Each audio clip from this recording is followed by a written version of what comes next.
The first night Lin Tran heard the footsteps, she thought they were just old pipes. The second night, she thought someone had been left behind in the building. By the third night, when the security camera recorded 3 small shadows crossing the second-floor hallway at 2:17 a.m., Lin no longer knew what to call it. She replayed the footage one more time. The laptop screen reflected her pale face.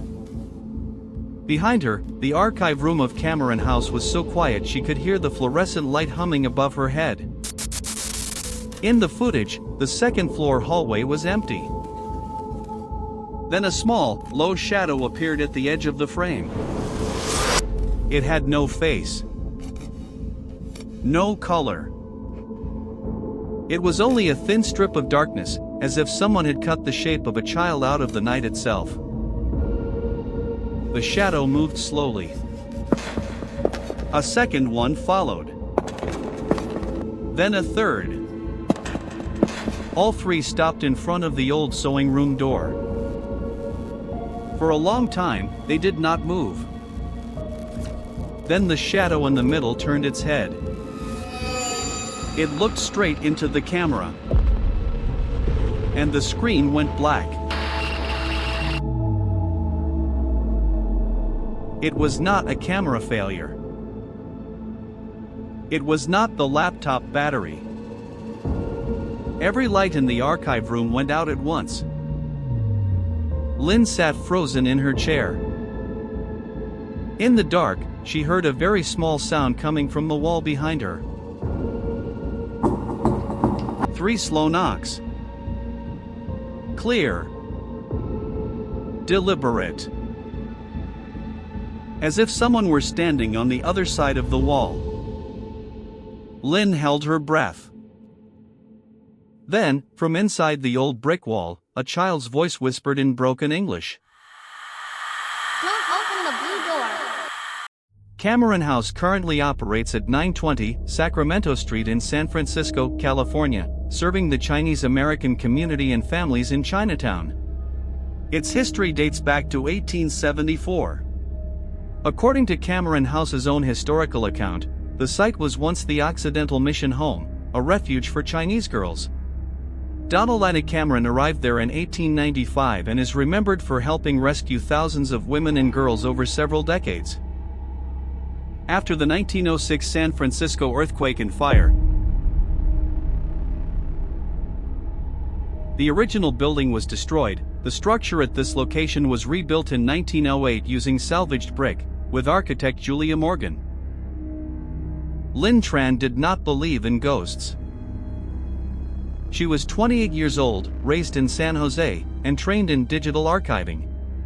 She worked freelance for small museums, church libraries, and community organizations that needed old records scanned before they fell apart. She believed in scanners. She believed in metadata.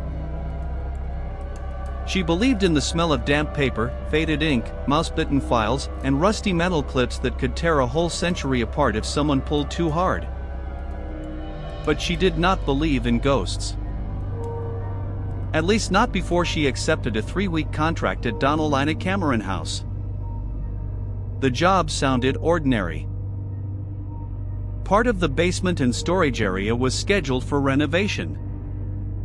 Before the contractors began removing the old shelving, Cameron House needed someone to inventory, scan, and sort several boxes of documents that had never been fully processed.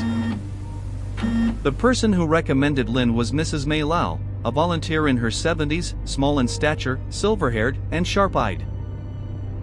"You only need to work in the evenings," Mrs. Lau told her over the phone. "During the day we have classes, family services, and community programs. At night, it is quieter. No one will bother you." "Will there be a security guard on site?" Lin asked. "Yes.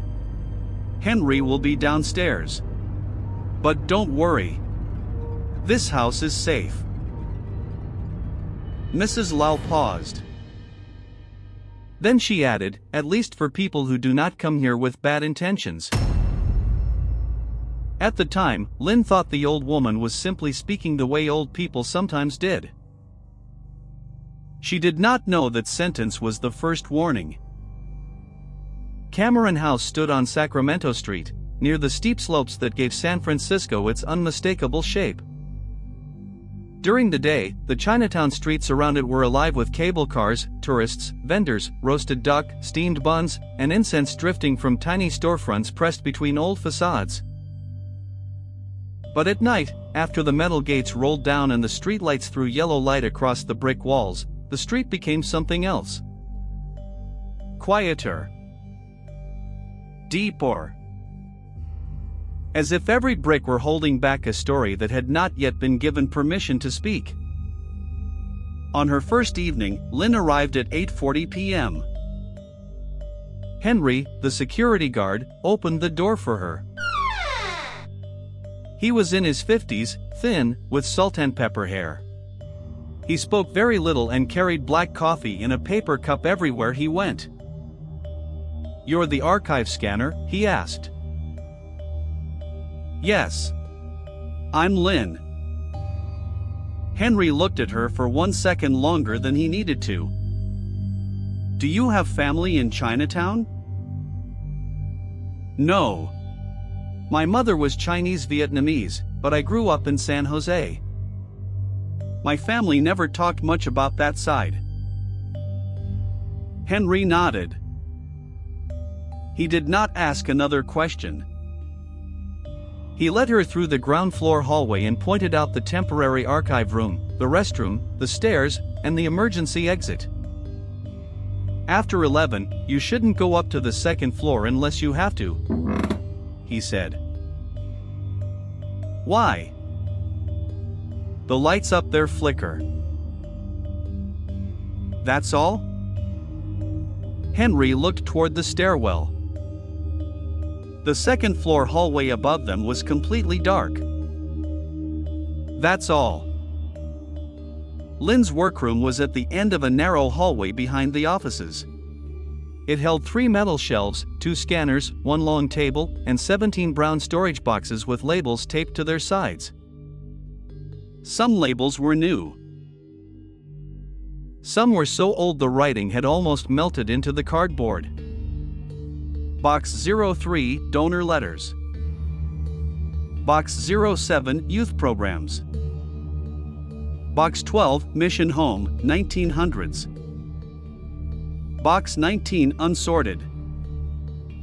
Box 41, Do Not Discard. Lynn took off her coat, opened her laptop, and put on thin cotton gloves. The work began slowly. Invoices.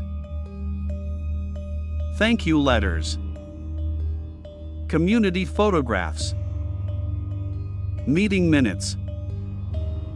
Class rosters.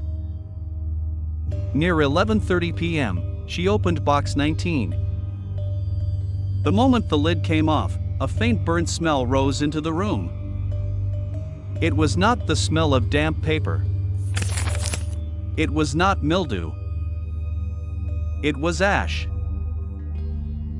Inside the box was a bundle of files tied with black cloth, several photographs burned at the edges, a small cloth-covered notebook warped by heat, and a tin box no larger than her palm.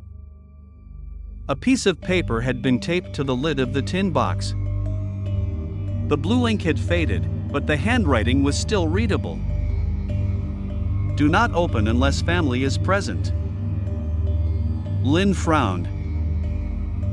"Whose family?" She photographed the lid, made a note in the inventory sheet, and set the box aside. At 12:10 a.m., she heard the first sound. A tiny sound above the ceiling. Lynn looked up. There it was again. Like a small foot stepping on old floorboards. She took off her headphones. "Henry?" No one answered. Footsteps moved across the ceiling above her head. From left to right. Then they stopped. Lynn stood and opened the archive room door. The hallway was empty. The lights were still on. She walked to the staircase and looked up. Darkness gathered around the upper landing. "Henry," she called. From the lobby below, Henry answered, "I'm here." "Is anyone on the second floor?" A pause. Then Henry stepped out of the security office and looked up. "No. I just heard footsteps." "Old building." He answered too quickly. Too quickly for comfort. Lynn wanted to ask more, but Henry had already turned away. That night, she told herself it really was an old building. Old buildings always made noise. Wood expanded. Pipes rattled. Wind found cracks under doors. Everything could be explained. As long as you had not seen anything yet. On the second night, Lynn began scanning the cloth-covered notebook with the burned edges. Most of the pages were damaged. Some lines could still be read. Names. Ages. Dates of arrival. Health condition. Who brought them in? Where they had been found. Some notes were in English. Some were in Chinese characters. Some pages held only symbols. One page made Lynn stop for a long time. Umel, approximately 8 years old, found near the rear stairs, does not speak, always knocks 3 times when frightened. Below it was another line, in paler ink, "Do not allow the man with the green ring to see her again." Lynn photographed the page. She did not understand why a chill went down her spine. Maybe it was the detail about the 3 knocks. Maybe it was the tin box beside her, with a small green stain on the lid like oxidized copper. She was zooming in on the scan when the lights flickered. Once. Twice. 3 times. Then the scanner started by itself. Its lid was still open. There was no paper on the glass. But the bright scanning bar slid from one end to the other with a steady mechanical hum. Lynn stumbled back. On her computer screen, the scanning software created a new file. The file name appeared. blue_door_217.tiff. Lynn stood motionless. She had not named the file. She had not touched the keyboard. The scanner stopped. The image opened. It was not a page. It was a blurred black and white image, like a photograph taken a very long time ago. In the image was the second-floor hallway of Cameron House. At the end of the hallway was a door. The door was painted dark blue. In front of it stood a little girl with her back turned. Braided hair. A long-sleeved shirt too large for her body. Bare feet. Lynn felt her heart pounding so hard it hurt. She opened the archive room door and ran into the hall. "Henry." No answer. She hurried toward the security office. Henry was not there. His coffee sat on the desk. The security monitor showed 4 camera feeds. Front lobby. Stairwell. Second floor hallway. Rear exit. Lynn looked at the second floor feed.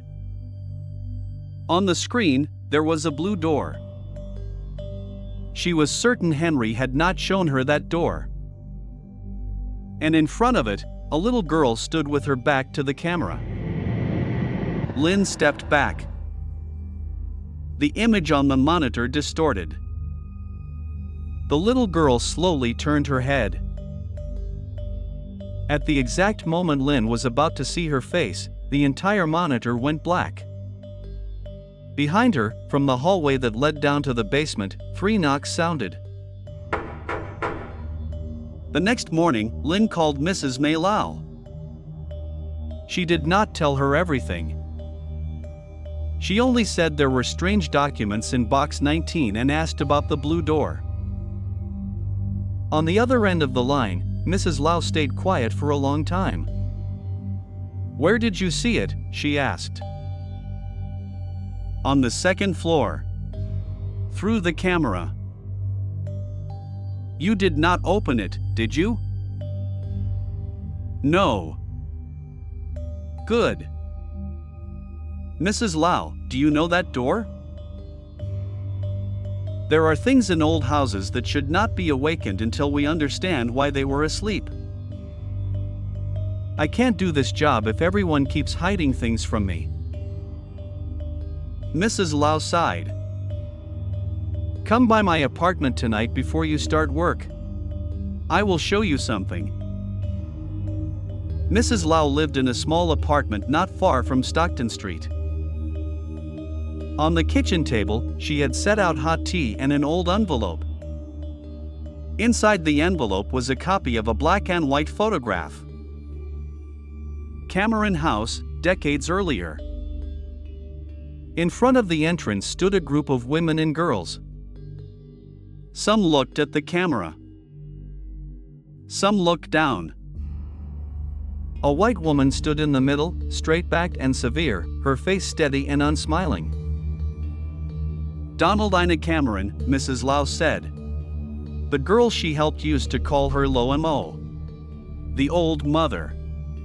But not every child who entered that house escaped the past. Mrs. Lau turned the photograph over. On the back, someone had written in pencil. 17 were brought out that night. 1 went back. Lynn stared at the words. Went back where? Into Chinatown. Into the hands of the person who sold her. Or, Mrs. Lau stopped. Or into the house itself. No one was ever sure. What was the girl's name? The record only says ML. Lynn froze. ML. The same initials from the notebook. You know ML is connected to the blue door? Mrs. Lau poured tea. Her hand trembled slightly. When I was a child, I attended summer classes at Cameron House. There was a legend among the children. If you stayed too late, you would hear footsteps running on the 2nd floor. If you followed them, you would find a blue door that was not always there. Anyone who opened it would wake up the next morning with a high fever. Some said they dreamed of a little girl asking, "Where is my mother?" Just a children's story? Maybe. You don't think so? Mrs. Lau looked at her. Because when I was 12, I opened it. The apartment went still. Outside the window, a bus passed, sounding as distant as another city. What was inside? Lynn asked. Mrs. Lau pulled up her sleeve. On her wrist were 3 small scars. Straight in a row. As if a child's fingernails had dug into her skin. There was no room inside, she whispered. Only stairs going down. But Cameron House has no stairs like that on any floor plan. On the 3rd night, Lynn returned with a small audio recorder in her pocket. Henry opened the door. He looked at the dark circles under her eyes. You should rest. I still have a deadline. It isn't worth it. Do you know about the blue door? Henry's face hardened. What did Mrs. Lau tell you? So you do know. Henry locked the front door and turned the bolt with care. Listen to me. Finish the donor letters and the meeting records. Then go home. Don't touch box 41. Don't go upstairs. Don't listen to the knocking. Why? Because there is something in this house that doesn't like people digging. A ghost? Henry looked directly at her. The living are more frightening. That sentence followed Lynn for the next 3 hours. She tried to focus on the documents. But box 41 sat in the corner like an animal pretending to be dead. Do not discard. A red label. Shaky handwriting. At 12:43 a.m., Lynn finally dragged the box onto the table. Inside was only a gray cloth bag, a roll of old plans, and a packet wrapped in wax paper. She opened the plans first. They were modern basement diagrams. Nothing strange. Then she unfolded the wax paper. Inside was a hand-drawn map. The old building. Rooms numbered in ink. Sewing room. Sleeping room. Kitchen. Basement. And a blank space behind the north wall, circled in blue ink. Beside it, someone had written, "Not a room. A hiding passage." Lynn felt her heart drop. 3 knocks came from behind the metal shelves. She spun around. The last shelf trembled slightly. Not hard. Just enough to shake dust loose. Knock. Knock. Knock. This time, the sound was closer. Lynn turned on the audio recorder. Is someone there? Silence. Then a tiny laugh. Not a happy laugh.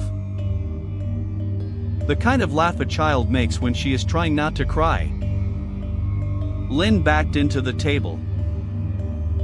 The scanner lit up by itself. Her laptop opened a new folder. Inside it was an audio file.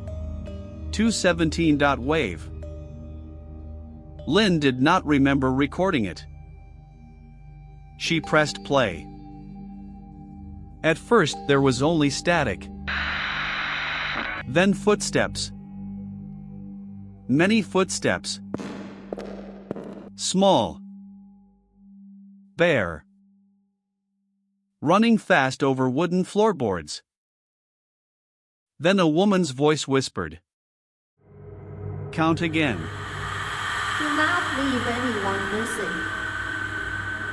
Another voice answered, 16. No, it must be 17. The static rose. Then a little girl cried.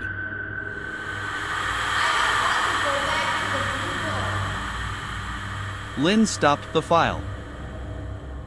She sat without moving. From the hallway, Henry's voice cut through the silence.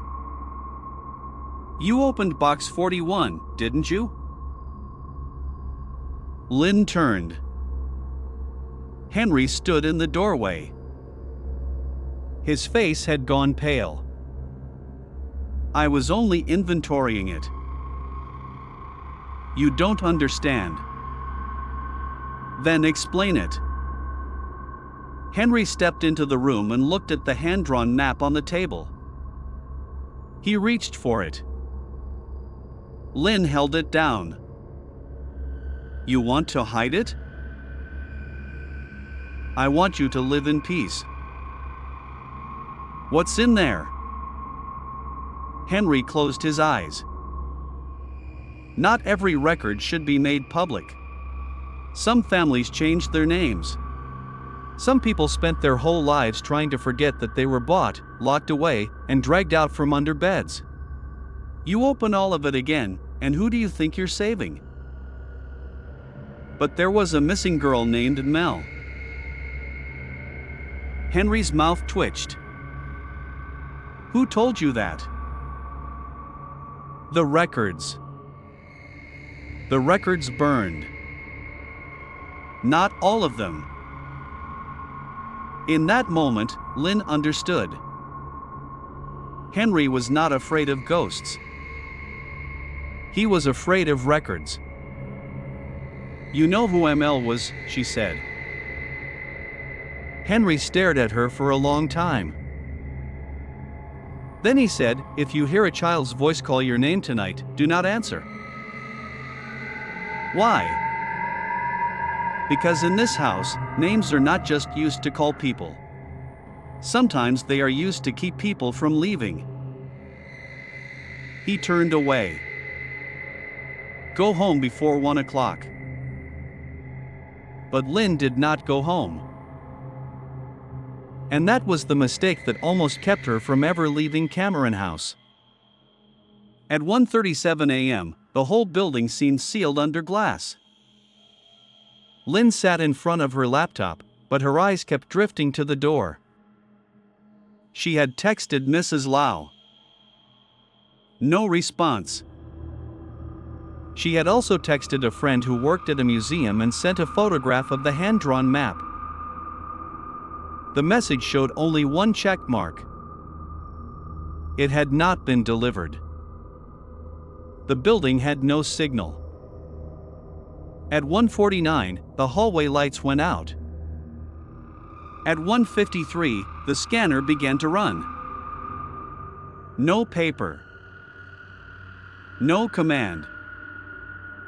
At 1:58, the sound of a sewing machine came from the second floor. Steady, fast, like a needle punching through fabric. Lynn stood. She knew she should not go. She also knew that if she did not go upstairs that night, she would never know the truth. The wooden stairs creaked under her feet. The second floor was colder than the ground floor. Not cold from wind. It was the cold of a room left empty for too long, where the air had learned how to stand still. The hallway stretched in front of her. Closed doors. A red exit sign glowing faintly at the far end.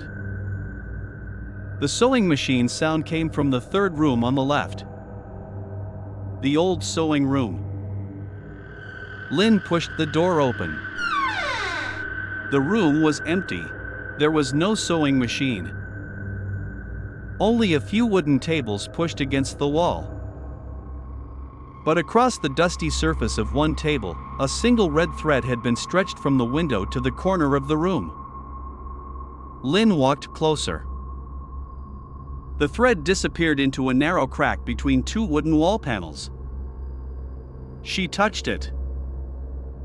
Immediately, behind her, a voice whispered, Don't pull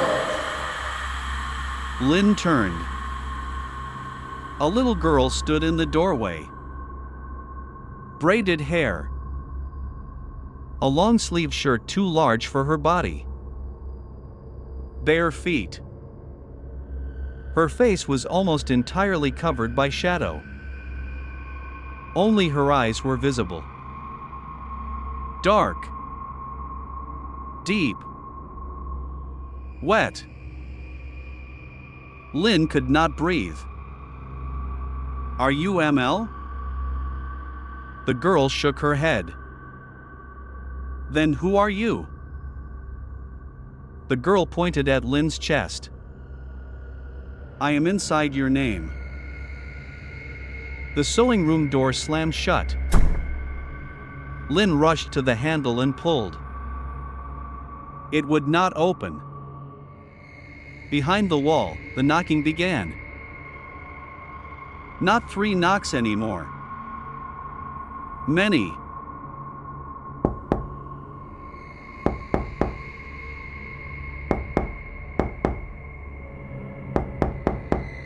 Like dozens of small hands tapping from inside the wall. The red thread slipped from the crack. One of the wooden panels popped loose and fell to the floor. Behind it was a narrow black opening, wide enough for one person to squeeze through. From the darkness came the smell of ash. Then damp cloth. Then the old, sweet, choking smell of opium. Lynn switched on her phone flashlight. The beam revealed a passage behind the wall. It was not on the modern plans. It was not on the fire map. A hidden passage. On the other side of the sewing room door, Henry pounded hard. Lynn! Open the door! I can't. Don't go in there. But from inside the passage, the little girl's voice whispered. Someone is still down there. Lynn stood between 2 sounds. Outside was Henry. Inside was the child. She chose the child. The passage behind the wall was so narrow Lynn had to turn sideways. Bricks scraped her shoulder. Dust fell into her hair. Her phone had 12% battery left. The deeper she went, the smaller Henry's voice became. The passage sloped downward. They were not proper stairs, only broken brick steps, as if someone had built them quickly and sealed them away long ago. The walls were covered in scratches. Some were low, near Lynn's knees. Some were higher. She saw symbols carved with something sharp. 3 lines. A circle. The letter M. Then a crooked line in English. Count us again. A few steps later, the passage opened into a hidden space beneath the basement. It was not large. Only a pocket between the brick wall and the foundation. On the floor was a rusted iron bed. A pair of children's cloth shoes. A broken piece of porcelain bowl. And a wooden chest. The chest was locked with a brass padlock. The lock had a green stain on it. The same green as the ring mentioned in the notebook. Lynn knelt. Her hand trembled when she touched the lid. Knock. Knock. Knock. The sound came from directly behind her. She turned. No one was there. Then she heard breathing. Not her own. In the corner, behind a rotted board, something moved. Lynn shone the light there. A human hand reached out. She screamed. The hand pulled back. Don't, a weak voice said. Don't call him. It was not a ghost. It was a living person. Lynn rushed forward and pulled away the board. Behind it was a girl about 16 or 17, her hair tangled, her face lightly bruised, her lips dry and cracked. Her wrists were tied with plastic cord. Oh my God. Lynn cut the cord with the small scissors from her tool pouch. "What's your name?" The girl shook. "Annie." "What are you doing here?" "I hid." "From who?" Annie looked over Lynn's shoulder, her eyes wide with terror. "The person with the key." From the passage behind them came the sound of heavy footsteps descending. Not children's steps. Adult shoes. Slow. Certain. Lynn switched off the flashlight. The hidden space fell into darkness. Annie covered her mouth to keep from crying. The footsteps stopped nearby. A flashlight beam swept across the passage. Henry's voice came low and shaking. "Lynn, if you're in there, come out." Lynn pressed Annie into the corner. Henry took one more step. The light stopped on the wooden chest. He went silent. Then he sighed. "I know you saw it." Lynn said nothing. "My family has guarded that chest for 3 generations," Henry said. "Not to hide a crime. To keep a promise." He knelt beside it. From his pocket, he took a small key. The lock opened. Inside the chest was no gold. No bones. No cursed object. Only records. Bundles of paper tied with string. Another notebook. And many old name tags. Henry lifted the notebook as if it were both sacred and poisonous. The girls who were rescued needed new names. New papers. They needed to disappear so no one could drag them back. Someone in this house hid the real list. If the list fell into the wrong hands, the old owners could find them. Later, their descendants did not want to know. His voice broke. But one record should never have been hidden. "Annie," Lynn whispered, "can you walk?" Henry froze. His flashlight swung toward her. Then toward Annie. His face changed. "That girl? You know her?" Henry did not answer. Annie shrank behind Lynn. "He didn't lock me down here," Annie said quickly. "He was looking for me. Someone else locked me in." "Who?" Lynn asked. Annie pressed her lips together. From above the passage came the sound of metal striking brick. Another man's voice called down. "Henry? Are you down there?" Lynn recognized the voice. Nolan Reyes. The contractor in charge of the renovation crew. She had met him the previous morning when he came to inspect the basement. Clean jacket, expensive shoes, polite smile, always talking about heritage preservation and community space optimization. Henry turned off his flashlight. But it was too late. Nolan had seen the light. He stepped down into the passage, holding a crowbar. "This place really was hard to find," he said. "I thought my old man made it up." Henry stood in front of the chest. "Leave." Nolan gave a small laugh. "I'm only taking what belongs to my family." "Your family lost any claim to it more than 100 years ago." "Claim?" Nolan spat. You talk like those missionary women saved everyone. They hid people, changed names, rewrote papers. How is that different? Henry lunged. Nolan swung the crowbar.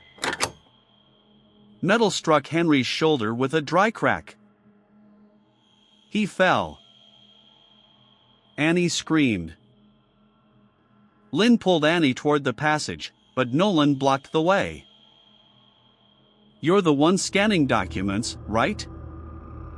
he said to Lynn. "Have you sent any of them to anyone?" Lynn stepped back.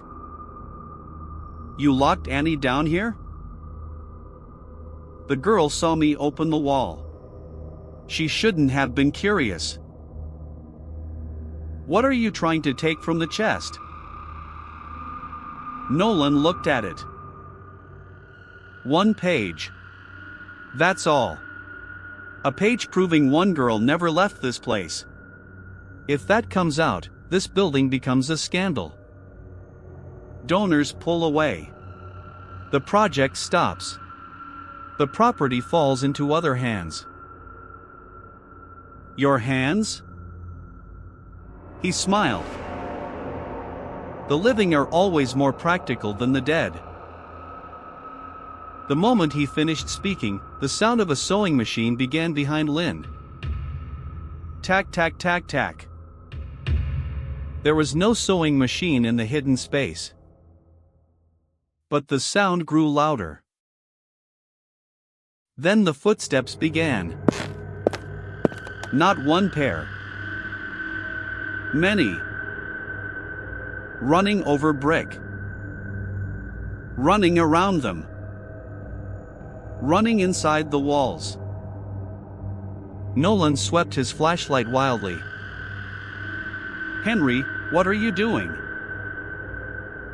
Henry lay on the floor, blood running from his forehead, but he smiled faintly. "I told you," he breathed. "This house is safe for people who do not come here with bad intentions." The brick walls around them began to knock.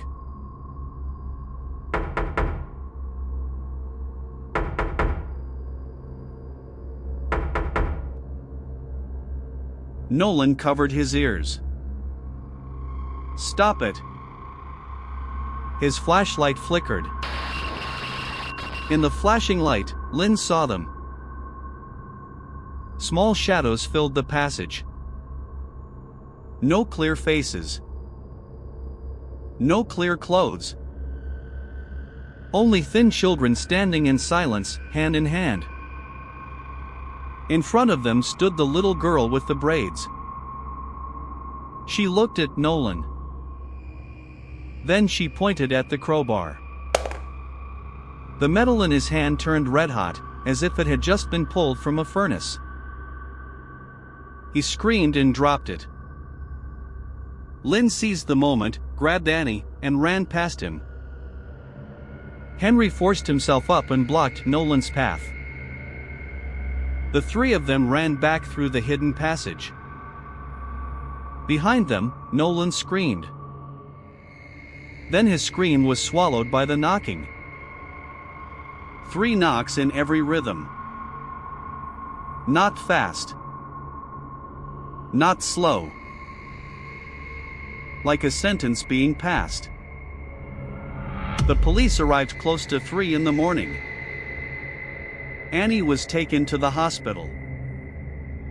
Henry needed 7 stitches and had a broken shoulder, but he lived.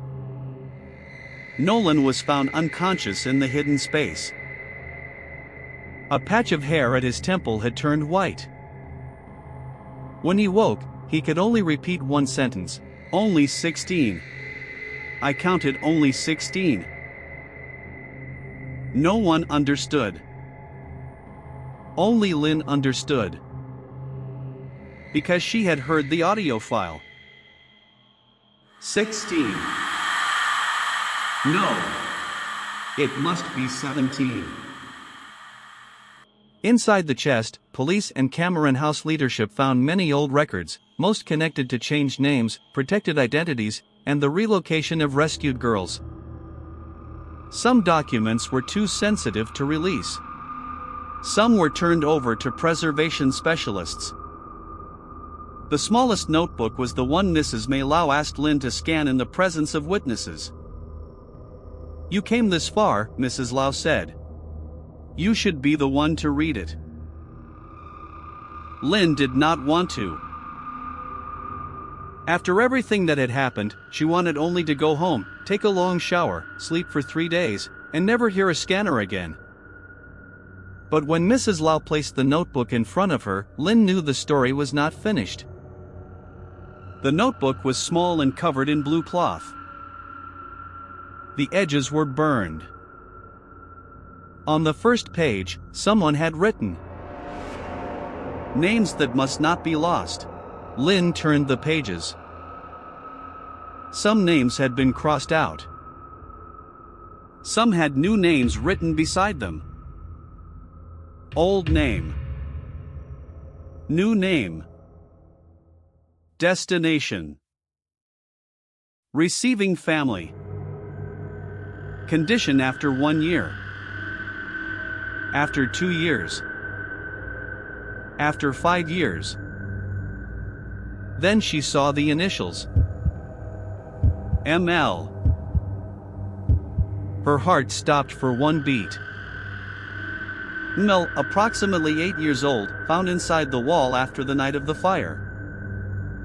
Lynn read on. Real name unknown. When frightened, knocks 3 times. Refuses to leave the sewing room. Says her mother is behind the blue door. The next line was blurred. Lynn leaned closer. New name given, May Lynn. Her throat went dry. May Lynn. Her grandmother's name had been Mai Lynn. Her family had always said it was only a Vietnamese name chosen later. She read the final line. 1917, transferred to Oakland with the Tran family. Safe. Do not trace. The archive room went silent. Mrs. Lau said nothing. Henry stood by the door, head lowered. Lynn turned the next page. A small photograph fell out. It showed a little girl with braided hair and an oversized long-sleeved shirt standing beside an older woman. Around the child's neck was a round jade pendant. Lynn reached for her own neck. The jade pendant her mother had left her was still there. Same shape. Same tiny crack on the edge. At last, Lynn understood what the little girl in the sewing room had meant. I am inside your name. She was not an outsider who had accidentally walked into the story. She was the reason the story had kept calling. Cameron House had not called a digital archivist to scan records. It had called family home. 1 week later, Lynn returned to the building in daylight. Annie was safe. Nolan had been arrested on charges connected to unlawful confinement, restricted area entry, and attempted destruction of historical records. The deeper and uglier parts of what he had been involved in were still under investigation. Henry took leave from work. Mrs. Lau kept arriving every morning with hot tea, as if nothing had happened. The blue door no longer appeared on the cameras. The passage behind the sewing room had been sealed off for professional inspection. The chest had been moved into preservation storage. But Lynn kept one thing with her for a while. A scan of the ML page. She printed it and placed it beside a photograph of her grandmother as a young woman. Her mother had once told her that her grandmother was terrified of knocking at night. Whenever she heard 3 knocks, she would ask, "Have they all been counted?" Back then, Lynn thought her grandmother was simply confused. Now she knew better. Before leaving Cameron House, Lynn went alone to the second floor. The old sewing room door was open. Afternoon sunlight fell through the window and spread pale gold across the wooden floor. No sewing machine. No footsteps. No crying child. Lynn stood in the middle of the room and lifted the jade pendant from beneath her collar. "I know now," she whispered. "I will not let your name be lost." Wind slipped through the crack beneath the door. The red thread on the table moved slightly. From inside the wall came 3 very soft knocks.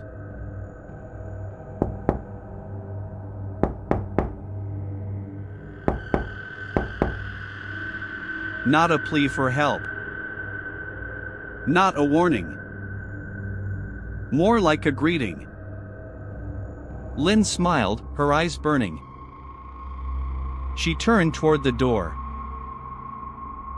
But just as her hand touched the knob, a different whisper sounded behind her. Not the little girl. Not Annie. Not her grandmother. It was the voice of a grown woman, very close to her ear. Count again. Lynn froze. The room went cold. Slowly, she turned her head. On the dusty table, where nothing had been a moment earlier, 17 small handprints had appeared. Beside them was an 18th handprint. Larger. Newer. Still wet. From downstairs, Mrs. Lau called up. "Lynn? Are you all right?" Lynn did not answer. Because on the wall in front of her, the old bricks had begun to bleed a line of black water. The water ran down and formed crooked words. Not English. Not Chinese. Vietnamese. There is still one person who has not been found. Lynn stepped back. Under the floor, small footsteps began to run around her. This time, they were not coming from the past. They were coming from directly beneath Cameron House. Very close. And still alive. Some buildings keep records in boxes. Others keep them in walls. Cameron House was built from brick, memory, and the names of people who were almost erased. But if Lynn Tran's story is true, the house did not only preserve the past. It guarded the missing. And somewhere beneath the old rooms on Sacramento Street, the counting may not be finished yet. If you ever walk past Cameron House after midnight, do not listen for footsteps above you. Listen below. And if you hear 3 knocks from behind the brick, do not answer too quickly. Because the house may not be asking who you are. It may be checking whether your name belongs on the list.